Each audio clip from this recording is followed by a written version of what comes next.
CrossFit, hashtag CrossFit. Lots of squatting, Lots lots of of lunging. Okay, today we are not talking about the squat or Brad's quad soreness from too much squatting over at Shred CrossFit. Yeah.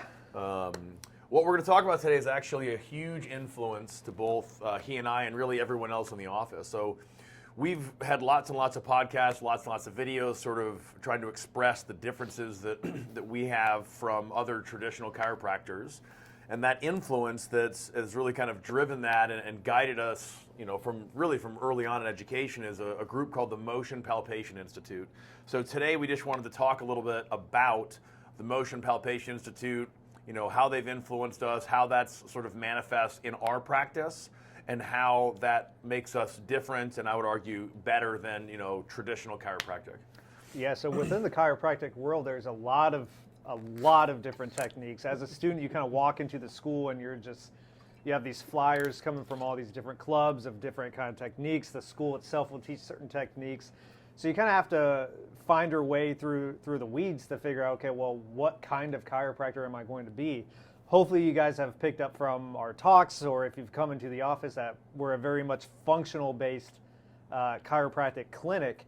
And the Motion Palpation Institute and the stuff that they teach is a huge foundation for what we do. So motion palpation is very different from some of the other techniques where we're looking at the function of the joints, or how do the joints move, whereas a lot of other chiropractic techniques look at very much static positioning. Yeah, that's kind of the traditional or the original chiropractic model was the idea that a bone is out of place and that you're going to, with the manipulation, sort of push it back into place, right? That goes all the way back to the early days in chiropractic.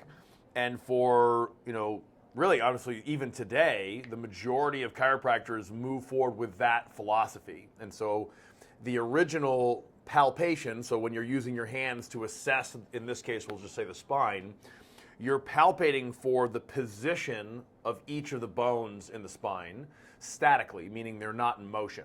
And then based on that, you're going to then do some sort of manipulation to try to sort of push it back in place, which isn't really a thing anymore.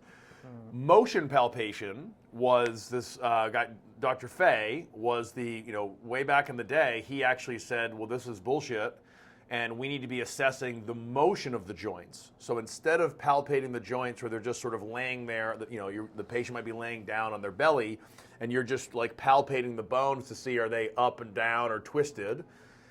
He went through and it's actually assessing the motion of the spine. And at the time, even though now this is a very, very common, a very, very practical, sensible, and powerful way to assess patients, at the time it was going right against the grain.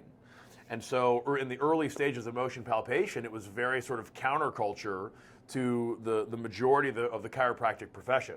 Yeah, so and something else I didn't mention is a lot of times x-rays are being used to further assess the positioning of the spine or the vertebra. Well, that's it. That was said with air quotes. He didn't show the air quotes, but it's said with air quotes yes. that, you know, that it's assessing the position of the spine. We'll talk about why the air quotes are there in a second. And they're taking from that static, because maybe that person's just standing in a very specific way at that moment when the x-ray is taken, that vertebra is rotated this way or that way. When I lay you down on the table, that vertebra feels like it's rotated a little bit that way, so I'm going to shove on it and push it back into its place. Well, maybe they have natural asymmetries. Right. So no one is perfectly symmetrical.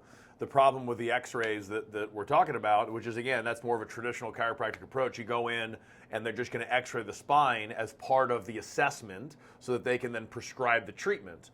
Right. Well, it makes the assumption that A, they're all standing in a perfectly, you know, neutral position, and B, that everyone is perfectly symmetrical. Neither of those things happen. And it doesn't take into consideration that we move a little bit. Right. So both of those things, the x-ray, the times when you come in, you lay flat down, face down on the table, and they're pushing around, well, then that's taking into consideration that, well, we don't move. So if you're catching on to what we do here, a lot of the stuff we do requires movement, and we're going to assess you. It's about movement. Yeah. So with motion palpation, I'm taking you in. So if I'm taking the neck, for example, I may take you into the motion, and then I'm seeing what the joint's doing, or I may take you back And a lot of these play very nicely with something like McKinsey method or some of the DNS stuff that we do, because they're all very much movement-centric things. So if we're not taking the joints into the different motions that they do, or an MPI, like Dr. Fay mentioned, checking the orthogonal axes, each and every motion of a joint, well, then we're not truly assessing the function of the joint. Yeah, and that's kind of in a nutshell what motion palpation is all about. For me, for us, I think it's the most progressive approach to chiropractic, on the planet. And so we've been sort of indebted to these guys. Both Brad and I were reps. So what they have is there's actually at all the different chiropractic colleges, you can have student reps, and they're able to go to a lot of the seminars, and then they get to meet the instructors and spend a lot of time with them, and then we have to go back and actually then teach the students the stuff that we learned. And so, Dr.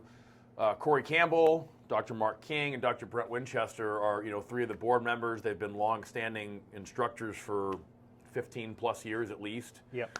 Maybe 20. And all 3 of those guys were hugely influential to us. So yeah, and the thing that I think both of us probably like a lot about MPI is they're not teaching it the same way that Lynn Fay taught it back in I want to say 81 is when the Institute was actually started. It's a progressive group where they're not only teaching palpating and adjusting, which is still the foundation of the Institute, but now they're getting more into some of these functional models that we talked about and pairing the chiropractic palpation and adjustment with active rehab, which I don't think there's a better thing going right now. No, and that's so the stuff that we talked about in the beginning, the difference between static and dynamic palpation, that was the early stages of what motion palpation was doing, and now it's evolved into the comprehensive integration system that we use here. So we're going to, of course, assess the joints. We're also going to use movement tests. We're also going to use the McKinsey method, soft tissue techniques. All these things are going to blend together, and it's really motion palpation that's kind of driving that philosophy. Yeah, so human body's a extremely dynamic system, so if we're not assessing it in a dynamic way, then we're leaving a lot on the table. Yeah. So that's what we get out of MPI, and both of us have a awesome opportunity to teach at a upcoming seminar that they have, the Sports Summit, or Symposium. I always forget which one they call it, but in MPI Kansas Sports City. Symposium, I think. In Yeah. Kansas City. Yeah, so we're still very much involved with this group, and we're always trying to give back to the group. And it's going to be an amazing group of clinicians, students who come to that, and we get to spew some of our knowledge, I guess, on that stage. Try. Yeah, some people will hopefully listen to me. He'll be talking about just like the intricacies of like building a practice, and I'll be talking about soft tissue techniques for treating the lumbar spine. So yeah, that'll be great. Always interested in hanging out with those guys and learning from those guys and gals. If you have any interest in just learning more about motion palpation, go to motionpalpation.org. If you don't happen to be in the Columbus area, or if you're in the Columbus area, of course, we would sort of send you to here. But if you're not in the Columbus area, you can go to motionpalpation.org, and then there's motion palpation doctors all over the country and really all over the world. So this would, a difficult question that people always ask me is like, well, how do I know it's a good chiropractor? That's a challenging one that maybe we'll tackle at another time. But one of those requirements would be you want to make sure that that chiropractor uses the motion palpation model. So going to motionpalpation.org is a great place to start. With that, we will leave you to your Wednesday. We got the sun is shining bright here. It's a little chilly, but very, very nice. So you guys have a fantastic day, and please check out motionpalpation.org if you've got any questions or any interest in more about that technique. Absolutely. Have a good one, guys.